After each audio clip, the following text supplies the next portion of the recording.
City Kanzu, uhalisia wa maisha na mtindo wa kipekee. Kanzu za aina zote zinazokuletea heshima, hadhi, Assalamu alaikum. Wa alaikum salam, na muonekano wa kifahari. Inapendeza sana kukutana hapa. Tunapatikana Kigamboni, Mwemberadu. Tupigie sasa kwa namba zinazopita kwenye skrini yako. City Kanzu, kanzu zako, fahari yako, na tunatengeneza heshima yako. Assalamu alaikum wa rahmatullahi wa barakatuh. قال الله تعالى: يا أيها الناس إنا خلقناكم من ذكر وأنثى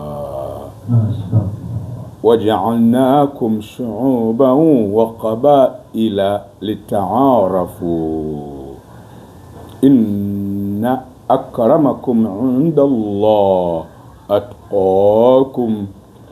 Tumshukuru sana Allah, tumtakie rehema na amani bwana Mtume Muhammad. Allah anasema nasi: enyi watu, Mola wenu nimekumbeni kutokana na mwanamume mmoja na mwanamke, kisha nikakuenezeni mkapatikanika kwa wingi wanaume wanawake, na mkapatikanika makabila, mataifa. Sasa agizo langu kwenu baada ya kuwaumba, agizo langu kwenu, fahamianeni. Fahamianeni.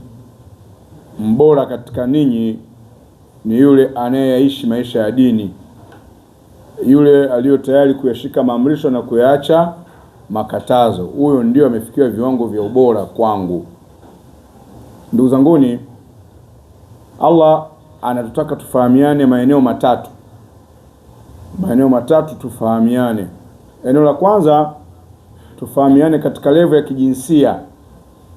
Wanaume tuwafahamu wanawake, na ninyi wanawake kadhalika mtufahamu. Kwa nini tufahamiane level ya kijinsia? Haya maisha yalivyo, we were created to interdepend. Tumeumbwa ili tutegemeane.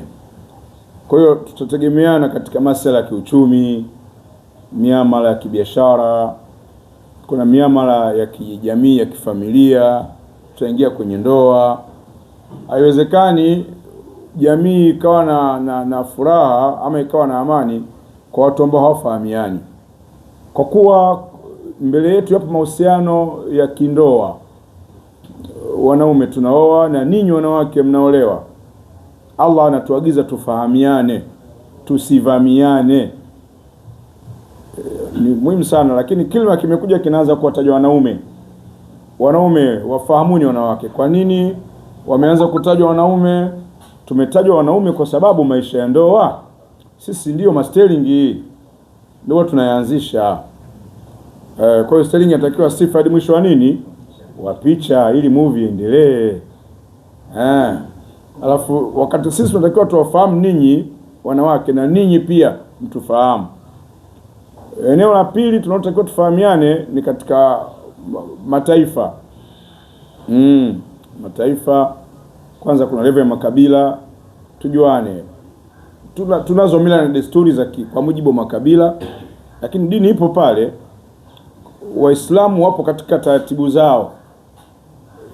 Lilopo tu ni kwamba hizo taratibu zao, tamaduni zao zisihalalishe haramu na zisiharamishe halali.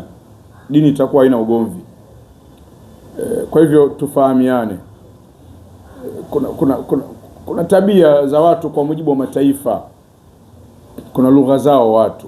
Kwa mfano wenzetu Kenya, mkienda dukani na fedha mnatumia lugha nipe.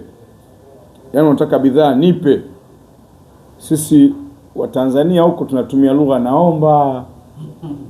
Hela yako naomba. Siku moja wamekutana dukani Mkenya na Mtanzania. Mkenya anamshangaa Mtanzania, unaombaje wakati hela yako? Kwa hivyo tufahamiane. Sasa kama muuza duka kaja mteja ndio Mkenya, nipe, uza, usianze tena kuanza ligi, lazima nikupe kwani yako, utafeli. Litaarafu. Wazungu mkipatana tukutane saa 3 kamili, iwe saa 3 kamili. ila sisi wa Afrika huko saa 3 anaongeza naye mangapi? 2. Sasa tutamsikia kila siku tunapatana, naenda pale saa ngapi, dili limekufa. Kila nikienda simkuti. Kumbe unakwenda kibongo, mwenzako kaja kizungu, litaarafu, tufahamiane. Lakini maneno yote matatu, moja tu linagusa kidogo.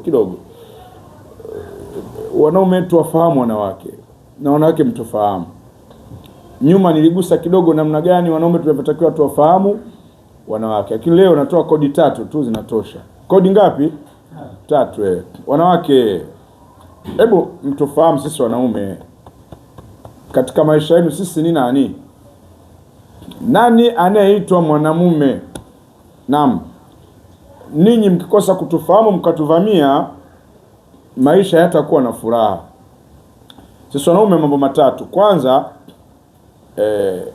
anaitwa mume anatakiwa CV yake iwe imeshiba, imetosheleza, kama qala Rasulullah sallallahu alayhi wasallam, idha ataakum man tardawna dinahu wa khuluquhu fazawijuhu.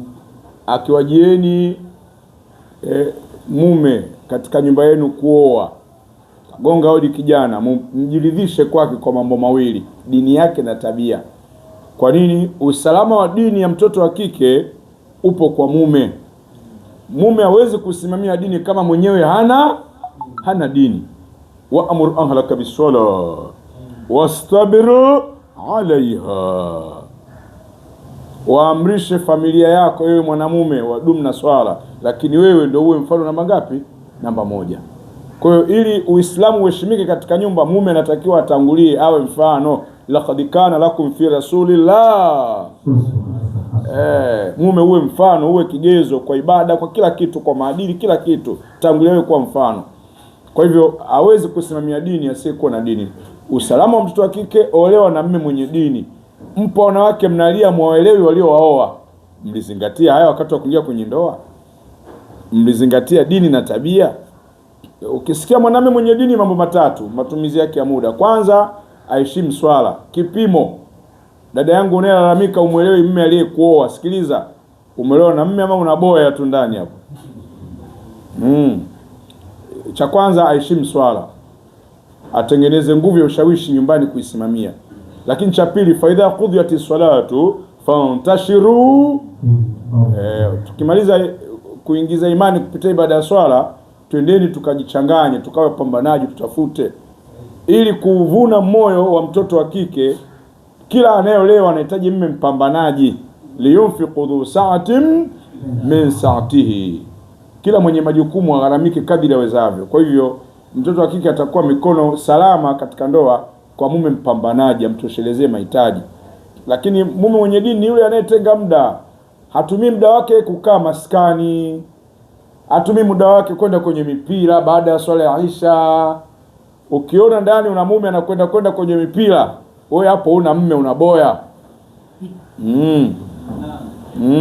Freedom without restriction is marvelous. Uhuru bila mipaka ni nini? Ni fujo.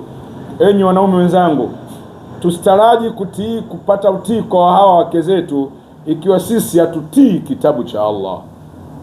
Kwa hivyo Uislamu umetupanga, kwa kuwa mke miongoni mwa vitu anavyohitaji katika ndoa, anahitaji atengewe muda, anahitaji aone thamani yake mikononi mwako wewe mume. Kwa kuliangalia hili, Uislamu umetupiga pini wanaume. Bwana Mtume Muhammad anatutaka wanaume tusiwe nje ya nyumba baada ya swala ya nini? Ya Isha, isipokuwa kwa dharura. Dharura gani? Sio dharura mipira, dharura shughuli za kiuchumi. Huenda unaendesha gari wewe, unalipaki saa 4. Huenda unakanga chips wewe, unafunga banda saa 4. Au kuna darasa la dini saa 3 saa 4, sawa. Lakini sio kwenda kwenye mipira au kwenye nini. Kwa hiyo kipimo cha anayefaa kuwa mume kwenye maisha yako wewe mtoto wa kike ni yule ambaye anajua, anaheshima matumizi ya muda. Sasa baada ya kusema hayo, sisi wanaume kodi yetu, mambo yetu mangapi? Matatu. La kwanza, sisi wanaume mtuelewe, msituvamie. Hiyo ndio inayokutesa wewe, hujaelewa wewe mume ni nani kwenye maisha yako. Cha kwanza, mume ni kiongozi. Hii ndio kodi yetu ya kwanza. Al-rijalu qawwamuna ala nisai bima faddala Allahu ba'dahum ala ba'd wa bima anfaqu min amwalihim. Naam, wanaume sisi ni viongozi. Allah ametutoa tuwe viongozi, ndilo mbele letu hilo alilotumbia Allah. Kawaida ya kiongozi akitoa agizo lazima litekelezwe, pale heshima yake anaiona. Mamlaka ikisema mifuko ya plastiki mwisho Juni, kuna nani tume mifuko ya plastiki? Tumeielewa mamlaka, na sisi wanaume ni mamlaka. Mamlaka inatakiwa ifanye nini? Itiiwe. Ikitoa agizo litendeke. Hakuna yani ukipangwa mwanamke unatakiwa upangike, usimpangue mume. Kwa hivyo wanaume sisi ni viongozi, tunatakiwa tutiiwe. Hiyo ya kwanza. Na katika kututii sisi zipo hadithi nyingi, lakini moja hii hapa. Qala Rasulullah sallallahu alayhi wasallam, la yaqbalu Allahu lahum salata, la yaqbalu Allahu salata, la yaqbalu Allahu lahum salata. Allah hakubali kwa yoyote swala yake. Anakusudia aswa hapa kwa hao wanawake. Allah hakubali swala. Anasema thalathu la yuqbalu Allahu salata wala yarfa'u lahu ila samai hasana. Watu watatu hazikubaliwi swala zao wala matendo yao mbinguni hayafanyi nini? Hayapandi. Mmoja wapo almar'atu sakhitu alaiha zawjuha hatta yarda, ni mke alokasirikiwa na mmewe. Pale anapopewa amri, jistiri, utaki wewe, swali, utaki wewe, sitaki utoke bila ruksa, unatoka wewe, sitaki uongee na fulani, unaongea wewe. Kwa kuzikana hizi amri za halali ambazo mume amepewa mamlaka kukusimamia, basi Allah anafunga akaunti yako. Hakuna ibada utakayoifanya mwanamke itakayokubaliwa na Allah kwa kuwa mume wako amekasirika. Ni wanawake wangapi mnatufahamu kwa level hii? Lao mngalitufahamu kwa level hii, msingekuwa majeuri. Unaolewa na kwenda kwenye ndoa, yawezekana ulikotoka ukupata malezi mazuri wewe, hukuvishwa hijabu wewe, ulikuwa uswali wewe, ulikuwa unatoka bila ruksa wewe. Kuja kwako kwenye ndoa, kila mume bora anahitaji mke bora. Ni jukumu la mume kukutengeneza ufikie viwango vya kuwa mke bora. Sasa kumekuwa na mapambano pale wanaume wanaposimama nafasi zao, inaonekana kama vile unamsikia mwanamke anakuambia nimeolewa na swali suna, sio kama nitayaweza, nasikilizia nitayaweza. Mnafeli nyie. Yani badala ya kumshukuru Allah umeolewa na mchunga na kuchunga, qu anfusakum wa ahlikum nara, jukumu lake kukuchunga wewe na moto. Takiwa ushukuru nafasi hiyo. Wenzako wanaelilia, wanatamani wapate waume hao, hawapati. Leo dada yangu umepata mume anasimamia dini yako, anakuamrisha hijabu, anakuamrisha swala. Unaona uko mahabusu wewe. Tena wengine ufika mara mnataka uhuru nyie, mpo tayari hata kujivua, mko tayari kuondoka kwenye ndoa. Uhuru gani? Mnataka mwende uchi nyie. Uhuru gani mnaotaka? Mnataka mwende mkazurule, mwende mkaziniwe, hamtaki kuchungwa. Kodi ya pili, sisi wanaume ni kiumbe ambaye atosheke na mke huyo mmoja. Mtujue, msituvamie. Tena mtujue nyie, sisi wanaume atosheke na mke huyo mmoja. Yaani mwanamume alikuwa madhubuti wake ni kuanzia 2, 3 mpaka wangapi? Mke mmoja ni dharura. Kwa wale wenye mke mmoja mnaishi kwenye mlango wa dharura. Si imeenda hii. Kwa hivyo wanaume ni chukua tu mfano rahisi. Banda la kuku, weka majogoo 8 alafu matembe 2, panakalika? Lakini weka majogoo 2, majike 8, burudani. Yani dume moja kwa majike wangapi? Yani burudani. Haya ni maumbile. Nani nisha kimaumbile. Ninyi wanawake kuna mahala amuye hewani kila muda, kuna muda data zinafanyaje? Zinazima. Sisi muda wote data zinawaka, message zinaingia.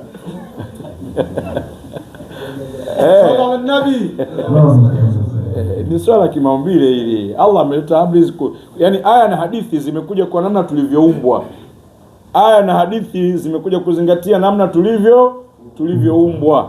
Kwa hivyo Allah aliposema wanaume tu wanawake 2, 3 ni ishu ya kimaumbile, wala sio kuleta upinzani. Lau wanawake mngalijua hili, tusingalitegemea kuona upinzani. Tusingelitegemea kuwaoneni mnajipa vifafa vya ukeweza, mara pressure, mara utaniwa mimi. Sasa mnakuta wanaume magoigoi ndio wanaogopa, mke wangu atakufa bwana, hii balaa.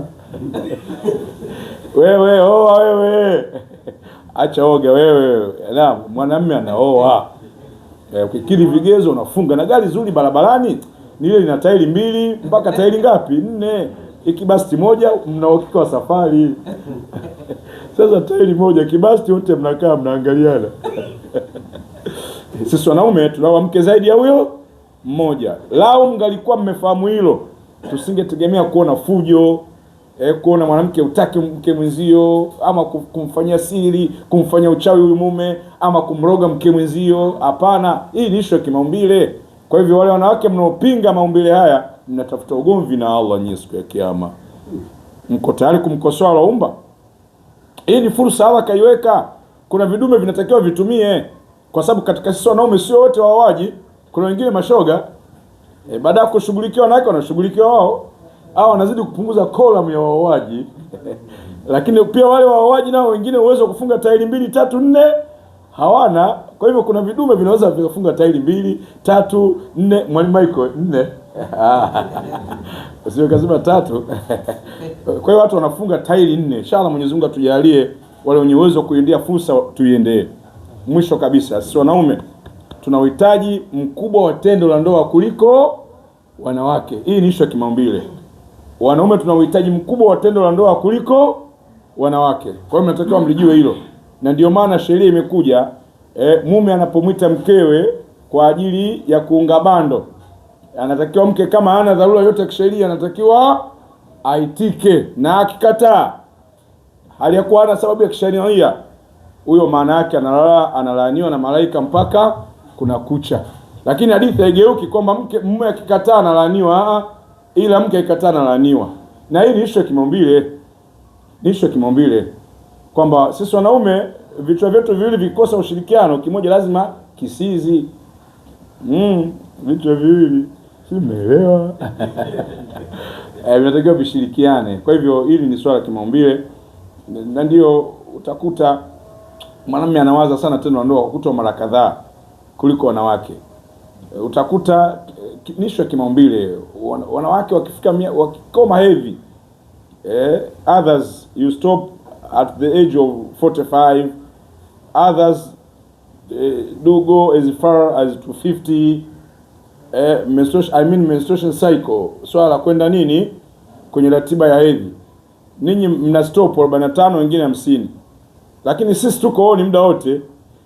Kanuni ya kimaumbile, mkisha stop hata yale matamanio yanafanya nini? Yanapungua. Lakini mwanamume yapungui, yuko ni muda wote tu. Kwa hivyo haya ni masuala ya kimaumbile. Tunaomba mtutambue, sio wanaume tuna uhitaji mkubwa wa tendo la ndoa. Ndio maana mnatakiwa tuwe wanawake 2, 3 mpaka wangapi? 4. Na ndio maana mwanamume akikosa tendo la ndoa na dini ikiwa ndogo, akitembea barabarani hata chizi akijipendekeza analambwa. Hata chizi. Kwani machizi mangapi tunaona wanazalishwa na wanaume wenye akili timamu? Lakini ni vigumu kukuta mwanamke mwenye akili timamu anaridhia kukutana na nani? Na chizi. Huu ni ushahidi wa kibiolojia na wa kimazingira zaidi. Wanaume tunao mke zaidi, tunahitaji zaidi tena ndoa kuliko nani? Kuliko wanawake. Yapo mengi ya kuzungumza, lakini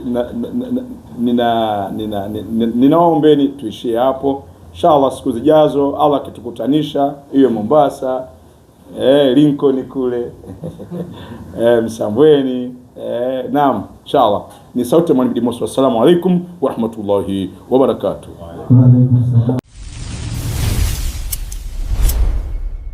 City Kanzu, uhalisia wa maisha na mtindo wa kipekee. Kanzu za aina zote zinazokuletea heshima, hadhi, Assalamu alaikum. Wa alaikum salam. na muonekano wa kifahari.